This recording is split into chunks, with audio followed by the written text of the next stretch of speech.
The Paul Leslie Interviews. Ladies and gentlemen, our special guest is actor Vincent Pastore. Thank you so much for joining us. How are you, Paul? I'm doing good. How are you today? I'm good. It's a nice day out. So on a typical day, what's the first thing you do in the morning?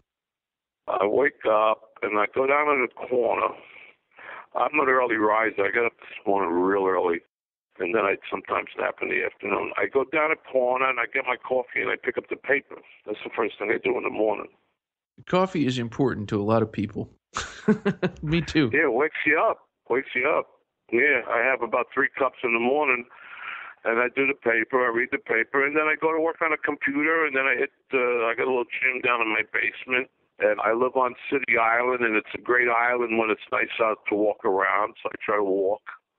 And it depends what the day is, what I have. Like tonight, I have to go downtown to see a Broadway show, so I want to sit and I take a little nap, and I go into the city. Last night I had a reading with Sean Young in New York around 5 o'clock. We read for some investors for a movie we want to do together. So I try to stay busy every day. And why the morning? What do you like about the morning time? Well, I like to get my work done. Like now, I'm pretty much done with my work by 12 o'clock. And then I have my afternoon to myself, either to go to a movie or do some stuff, the gym or whatever. I just like to get everything done in the morning, and then, I get the afternoon and then the evening to myself. So I like to get up in the morning and get things done. As I get older, I just get up earlier. Yeah. Let's go back a little bit. When you were growing up, what are some of your most vivid memories from the Bronx? Well, I didn't grow up in the Bronx. I grew up in New Rochelle, New York. Oh, okay. Yeah, I grew up in Westchester. Yeah, I moved out to the Bronx in 1987. Well, tell us about the in Westchester. Well, when I was a teenager, we used to hang out at a park where the boys' club was, and we would sing a cappella under the pavilion. I remember that. I remember going to rock and roll shows because back then they would have movies with Alan Freed and Mary Kay, and they would have a live show, Chuck Berry, Bo Diddley, and these guys would go along on these tours with these movies. So I remember that a lot, especially with Turner Classic Movies. They run these movies a lot now. I was watching something the other night, Rock with Alan Freed. And I remember seeing that movie, and actually Chuck Berry, it was the first time I saw him live on stage. So that's what my youth was like. And I used to deliver newspapers, and with my money on the weekends, I'd go to the movies on Saturday afternoon. Every Saturday I'd go to movies. That was my thing. And that's what it was like when I was younger. Then in high school, I played a little football, and then I went in the Navy. And when I got out of the Navy, I got into the bar business for 25 years. What was the bar business like? Well, I started off tending bar while I was going to college. And then I started to be a DJ in a couple of the bars. And then I wound up managing a couple of big discos, which was a lot of work, where you had a capacity of 2,000 people a night. And then I opened up a little rock and roll place in 1980 in New Rochelle called Crazy Horse, and I had live music 7 nights a week. And that was a pretty exciting time in my life. What was the biggest lesson you learned from the years you spent in the club business and also as a bartender?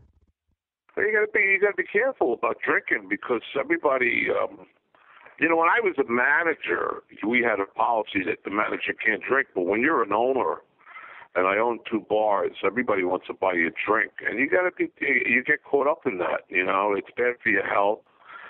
It's also bad for your lifestyle. You end up coming home 6 o'clock in the morning, and you become like a bat. So that was the worst of it all. But everything else was a pretty good ride, because I met a lot of great musicians back then, and I'm still friends with them now. In fact, I run around with a band now, and I use a lot of the musicians that played for me back then. All those guys stayed in my life, and back in the 80s at the club, Steven Tyler, Darrell Hall, Eddie Kendricks, David Ruffin, they all used to come into my bar occasionally and hop up on the stage and and jam with the musicians that I had, you know. So it was a pretty good time, and I wrote a play about it, and we opened in September in New York. It's called Crazy Horse. That was the name of the bar, and that's the name of the play. And Maureen Van Zandt, Stevie's wife, she's directed it. We have a theater company in New York now, me and Maureen, so we're getting a lot of work done. It seems like you're a huge music fan. Oh, yeah, big time. What are some of your all-time favorite bands and singers? Well, it goes neck to neck between Van Morrison and Bruce Springsteen. And I became friends with both of them, Bruce more than Van. Yeah. I mean, I see Van at concerts. We talk. We go backstage. We talk. But Bruce, since I became friends with Bruce because he was a big soprano fan because of Stevie. I got involved with a charity organization called Light of Day for Parkinson's, and Bruce is involved with that. So, you know, I go to as many Bruce concerts as I can. As Van Morrison, he's a hard ticket to get, you know. He doesn't come into the States as much as Bruce plays. I love these guys both. I could listen to Bruce all day on Sirius, and I could listen to Van Morrison when I come home. I got every single disc Van Morrison ever made and every single disc Bruce ever made. Then there's guys like Beyond, Tom Petty, I Love You Too. You know, I mean, it's not just Bruce and Van, you know. Yeah. I saw pictures of you at the 99th birthday celebration of Frank Sinatra. I take it you're a Sinatra fan. Yeah, but he wasn't around. I was at the party, right, at Patsy's, right. I'm friends with Nancy, but I'm real close with Dean's daughter, Dina Martin. I'm friends with Dina Martin. We run around together. We do some shows together, and we're both friars. And actually, I'm doing something for her in August up in Connecticut. She wants me to do something with her. But I'm Dean's daughter and I are close, and that's pretty cool. Yeah. So are you a huge Sinatra fan? I like Frank. I always liked Frank. I kind of like Dean more. I mean, Dean was.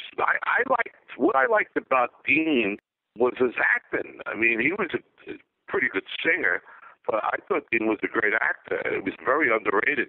And also Frank, he was a great actor. Frank would do just one or two takes and just say, move on. It's really something to watch movies like The Manchurian Candidate or Man with the Golden Arm.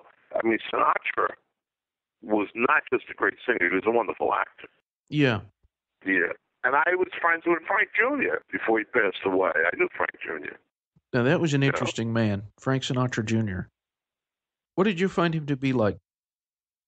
Well, you know, Frank Sinatra Jr., God rest his soul, was kind of a sad story because he could never fit into his father's shoes, and I know he wanted to. And he didn't go out and try to do his own thing. He tried, but it didn't work. So then he went around and he did his father's songs, and he was successful in the nightclubs and the casinos. But I think Frank Sinatra Jr. is a typical story of someone who has to live his dad's legacy. You know what I mean? Yeah. It's kind of tough. A lot of actors go through that. You know, one in particular, I love Steve McQueen, and his son Chad and I became friends. We met in Canada a couple of times working on some movies, and there was a documentary on Showtime on Steve McQueen with Le Mans, and Chad narrated it. And you look at Chad, and he walks around with a limp because he had some accidents in race cars like his father, and motorcycles. I think it was motorcycles and race cars. And you look at Chad and you say, why didn't Chad become as successful as his father? And it's hard. It's like also Anthony Quinn's kid, Francesco Quinn, he was in Platoon, who couldn't get up there and do what the old man did. But then you have somebody like Kiefer Sutherland, who became bigger or even more popular than his father Donald. You know, it depends. It's hard, though. It's really hard for the musicians as well to fill those shoes of their parents. Why do you suppose that some people make it and some people don't? I think it's in the stars. I really do. I kind of felt that way with James Dean, growing up with James Dean. that he came around and he made 3 unbelievable movies, East of Eden, Rebel Without a Cause, and Giant, and then we lost him. And you wonder why James Dean was so great. And you look at his work, especially in Rebel, these people are born geniuses. It's the same thing with Brando. I mean, and today you see De Niro and Pacino, these guys, they're gifted. They're really gifted. You know, sometimes I get a little, I get kind of depressed when I say, you only made it, because I'm going to be 70 now, you only made it to a certain level as an actor. Speaking about myself, when I say, well, that's not bad, then I say to myself, at least I made it to that level. Some people don't even make it to that level. You know what I'm saying? Yeah, that's true. I consider myself like a B actor. I'm not an A-list actor. And I say, well, that's okay, because when I was a kid, I wanted to be an actor, you know? So, okay, so, you know, I got a Screen Actors Guild Award. I get some small awards. I didn't get an Academy Award. But then again, you don't know what's around the corner. Yeah, that's true. Somebody may come up and hand you a project, and it may land you something. It may land you awards or whatever. It's just really, it's acting and being a musician is really tough. It's tough. It's because you don't know when your next dollar is going to come. You don't know when your next paycheck's coming for both crafts. Would you say that that's the toughest thing about being an actor? Yeah, is the income. Oh, yeah. And that's why a lot of people get discouraged, because it's like, I don't know, I was at a restaurant the other night, and this girl was serving us, and I said, are you an actress? She said, yeah, and the first answer was, but I'm not going to be forever. It's like almost like a negative thing, instead of saying, yeah, I like working here. Yeah, I also do some acting. But they have this attitude like, I don't like being a waitress. I want to be an actor. And you can't. There's a saying, don't quit your day job. I know when I was starting off, and I was 42 years old, I had to supplement my income by driving a limousine. That was good for me, because if somebody would call me up and say, hey, I got 2 days work for you. Well, if you had a normal job and you told your boss I'm taking off for two days, they say don't come back. So you needed jobs like waitressing and tending bar and driving a limo and driving a cab if you want to break into show business, you know? Yeah. Because the money's not there. It's really not there. The average member of Screen Actors Guild makes less than $20,000 a year. The average. It's the minority, and it's 20% of the members of Screen Actors Guild that make over $100,000 a year. That's a minority. Very interesting. Yeah, that's true. It's true, because I'm with the SAG. I'm with SAG. I'm very involved. I'm very involved with equity. Actors' equity, it's another thing. I mean, you could be in a Broadway show, in a hit, and then not work for 2 or 3 years. You know? Because it takes time to develop the plays. They got to get a theater. And there's so much competition, so much. So it's tough. Well, on the flip side, what's the best thing about your career as an actor? The best thing that happened in my career is the legacy that I could leave behind, is being recognized, and my pension and health fund. I see. You like to be recognized? Yeah, I love it. Who doesn't? Yeah. Tell me, have you had some memorable interactions with fans? Somebody comes up onto the street and says, hey, tell us about maybe one. Well, you know, I just did 3 days of Chiller Fest. It's like a Comic-Con in Parsippany, New Jersey. And the majority of the people that come up to you, especially since I'm selling pictures of myself from my movies and from Sopranos, majority of the questions are all about Sopranos, which is okay, but you want to say I'm doing stuff now, but they don't know that, or they don't get that. They know you from Sopranos. So one of the most asked questions is, what did that mean when the TV went blank? Well, I don't know what it meant. You know, the last episode, I don't know what was on David's mind. And is there going to be another episode, another season, or a movie or something? I don't know what these people are thinking. So people ask me a lot of questions like that, and I really don't have the answers. And I think they need to realize that I was on the show just for 2 years. I wasn't really involved with that camp after I was dead. You know, I mean, I see these people, and I see David, and I work for Steven. I was just on the phone with Tony Sirico. But as far as the show, what's, working? I mean, you lose touch with that whole process. You know what I'm saying? Yeah. And you go out and do other things. And I went out and I did some movies. I did some movies for a while. And I've been doing a lot of independent movies now because that's what's getting thrown in my lap. And I'm doing a lot of theater in New York now. And right now I'm working on something I'm directing that I start working on it tomorrow. And that's all good. I mean, the average guy at my age, I don't think he wants to work anymore because I'm going to be 70 years old. I don't think the guy 70 years old wants to work anymore. And my sister says to me, when are you going to retire? And I say, well, you really can't retire in this business. Wow. No, you can't. I don't see Morgan Freeman retiring. That's true. He doesn't retire. He grabs everything he can. Same thing with Duvall, Robert De Niro. Bobby comes out with 3-4 movies a year. He ain't retiring. You don't retire from this business. You get your pension, but you don't retire. Mm-hmm. You just mentioned theater a second ago, and something I always like to ask anyone who works with Woody Allen. One of the highlights of the show is when we had Woody Allen on. So I have to ask you, what was Woody Allen like from your perspective? Woody's quiet. He knows what he wants. The audition process was a lot of people say when you go audition for Woody, it's kind of weird. It wasn't. He was sitting right at the table. He encouraged me to read, and I had a sing for him, and he said, I didn't know you could sing, and I made a joke out of it. I said, hey, I was on The Sopranos. And working with Woody, the process with Woody is, since he is a writer and a funny writer, he was changing stuff every day until open at night, because after open at night, you got a lot to play in. But he was changing stuff. He would come up to me and say, that joke you told last night didn't work. Here, try this.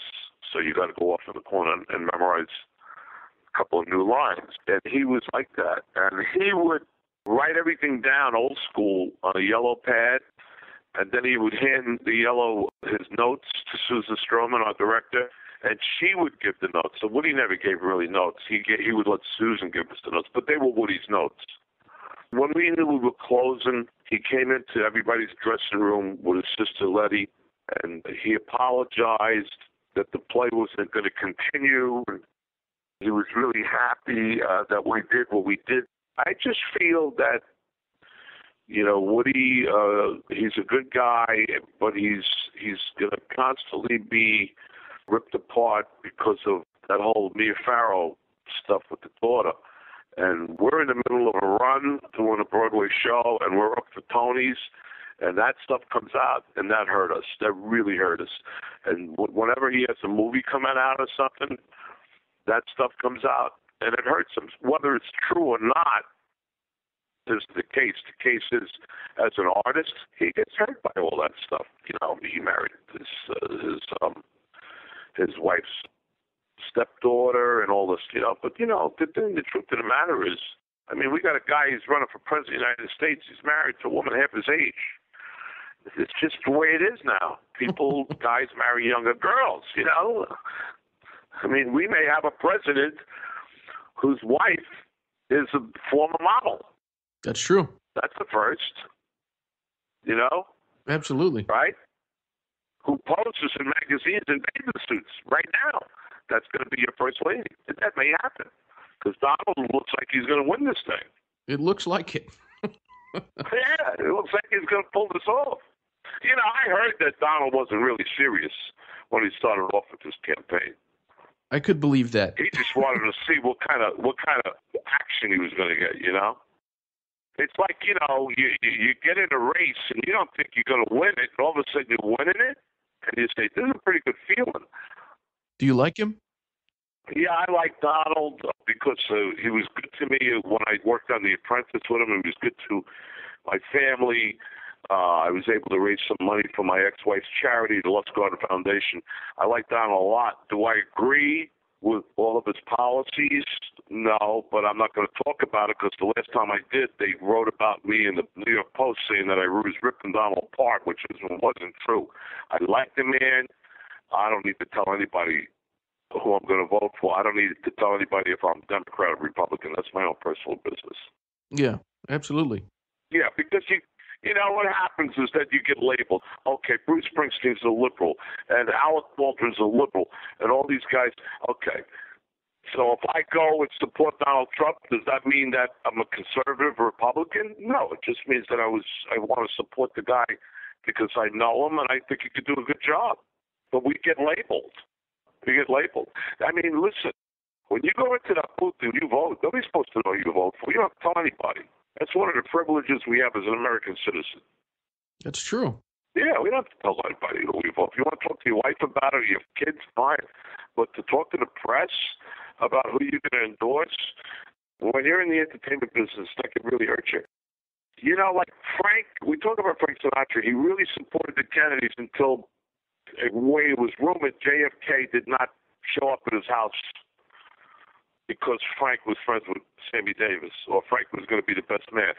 The story goes. So, did Frank get votes for JFK? According to history, yeah. He got all the unions to go after to vote for Kennedy. It's crazy if you get involved with politics if you're in the entertainment business because it can hurt you. Oh, it absolutely can. It can hurt you. The wrong guy, if the other guy wins, then what do? I mean, there's so many guys I see on Facebook and on the internet, and they're ripping apart Donald.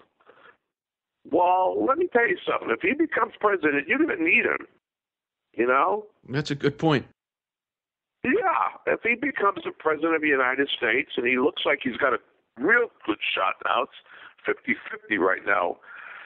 Because I don't think Bernie Sanders has a chance. It's going to be Donald versus Hillary. And the thing is that whatever you say negative about Donald now, and if he becomes the president, it's going to hurt you. All these guys, all these investors, all these people, it's going to hurt them. So be careful what you say about people. That's all I can say. I guess that pertains to pretty much any part of life. Be careful what you say, you know? Yeah, about your ex-girlfriend, about who you're dating, about your boss. You got to be careful. Social media. See, I didn't grow up with social media. We grew up, we didn't have cell phones. We didn't have beepers. You know, you went to the payphone and called somebody up. And we didn't even have answering machines. Social media, there's so many good things about it, especially when you want to let people know about events and, you know, what's going on in your business life, and you want to promote things. But the negative side is that you can post something on Facebook, like a picture with a girl, and your wife sees you, or you can say something negative about, you know, a politician. All this stuff could come back to you. I mean, look what happened to that football player that was up for the draft last week, and they released something that he posted on the internet where he was smoking out of a bong. It hurt. He lost a lot of money. So you got to be careful with social media. Well, on that note, what do you hope people say about you? What do you hope people say about you? In other words, if somebody works with you and then they're talking to someone else and they said, hey, I'm going to work with Vincent on this movie coming up, and they say, yeah, I worked with him, what would you want them to say? Well, listen, I mean, I have a theater company, and, you know, right now we're going through a whole thing of casting this play that we start next week. And I was just talking to one of my guys, and I said to him, should we hire so-and-so's daughter? And he said to me, well, is she a good actress? And I said, well, does that really matter? It's the guy's daughter. Come on, what do we think we're doing here? Shakespeare? We're putting a play up. We can help this kid. And I really want to hire this kid's daughter. And they said, you should interview her first. And the reason why I want to hire this guy's daughter is because this guy has been really good to me over the past 5 years with my theater group. So listen, if his daughter wants to get involved and become an actress, somebody's got to give these kids a break. So I don't think Teddy's going to say anything bad about me. I don't think anybody from the group is going to say anything bad about me. But I know I do have some enemies out there. Do you find yourself thinking about the roles that you're in when you're not filming? Like at the end of the day, or acting on stage, whatever, when you're off? Do you find yourself thinking about the role? Yeah, well, if you're really immersed into a certain role, especially when you're doing a play, or when you're doing a character like in The Sopranos, you live that guy. I remember I was doing the scene where I was in the bathroom and I was trying to tape the wire, and then I grabbed my wife by the ankle and I wanted to hit her, and the character wanted to hit her. And I remember when I was wrapped, because we were doing self-drive back then, I got in my car and I was leaving Jersey, and I ended up in some devastated area in Brooklyn because I was out of it. And see, that's what's bad. That's why a lot of guys need drivers. You get locked into a role like that, and you can go someplace else.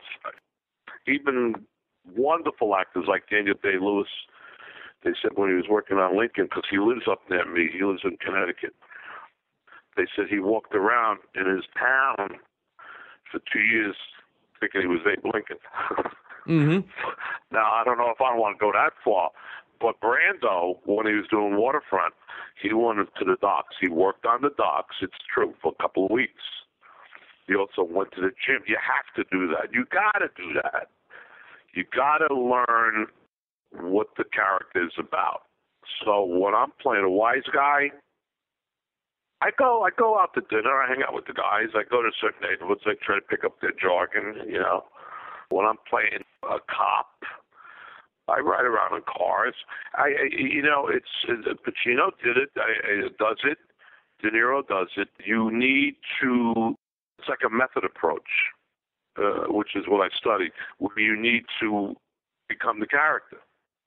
You have to be able to turn it off. But when you're on that set, one of the hardest things about acting is when you're doing film work, as opposed to stage. When you're on stage at 8 o'clock and you're on stage till 2 hours.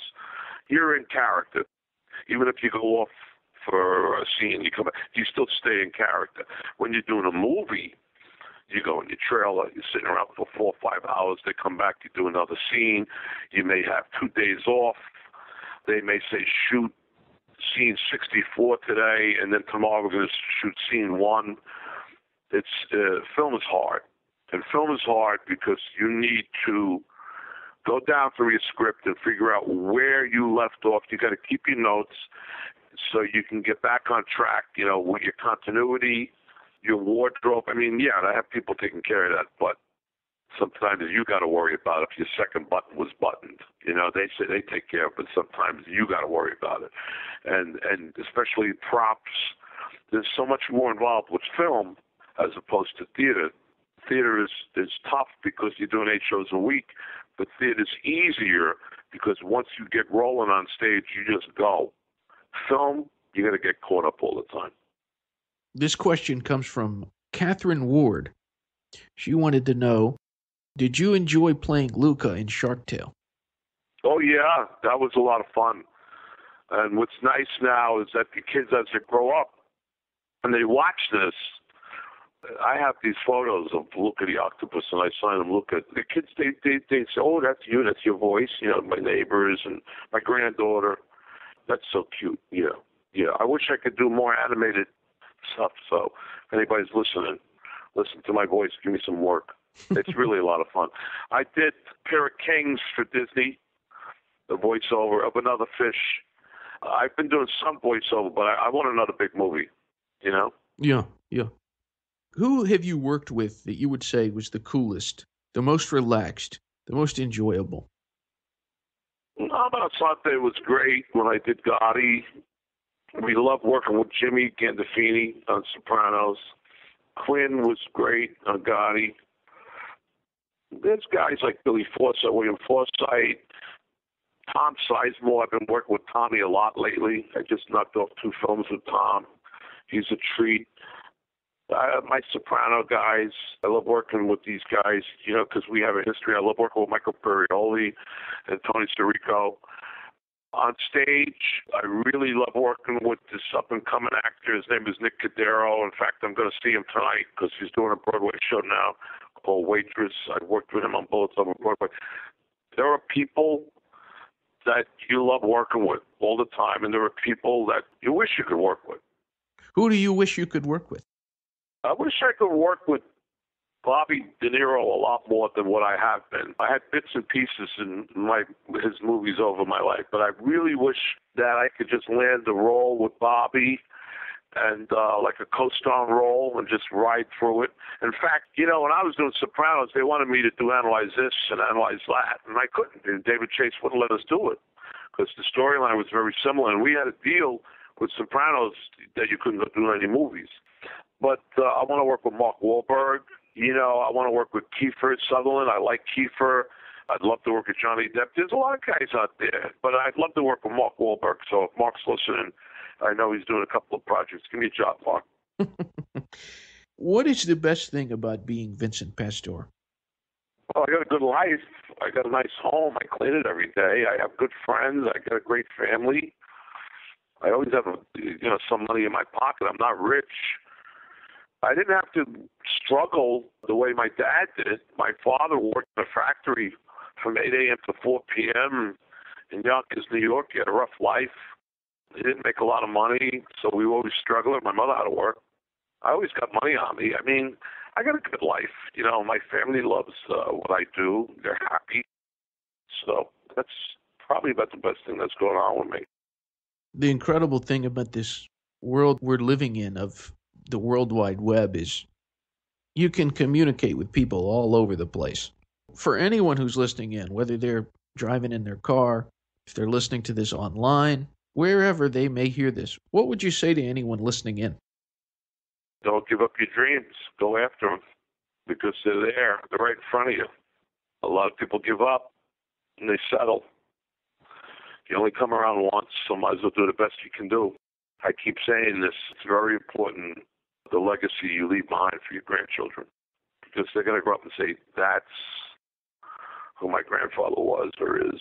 So if you wind up getting in trouble and you do the wrong things, you're leaving a bad legacy. It's karma. Yeah. So you got to think. I've been doing a lot of charity work lately, and we're fortunate enough that we can give back. I had some health issues, but I got my legs and my arms and my eyes, So it's a legacy. It's very important. Yeah. Yeah, absolutely. My last question. Who is Vincent Pastore? Who is he? Yeah, in your own words. A lot of people say I'm a hippie in a wise guy's body. Because I like my rock and roll, and I have my vices. I like to wear jeans and my boots, and when I don't have to shave, I don't want to shave. I'm old school. I came from the world of Crosby, Stills, and Nash, and Joni Mitchell, and Paul Butterfield, and all that. And so I'm kind of an artsy-fartsy guy, but everybody thinks I'm a wise guy, but I'm not. I have that demeanor, but that's not who I am. Well, thank you very much for sharing with us. It's been interesting. Yeah. Okay. I appreciate it a lot. Yeah, okay, great, Paul. Nice conversation. Thanks a lot. I enjoyed it. Take it easy. Okay.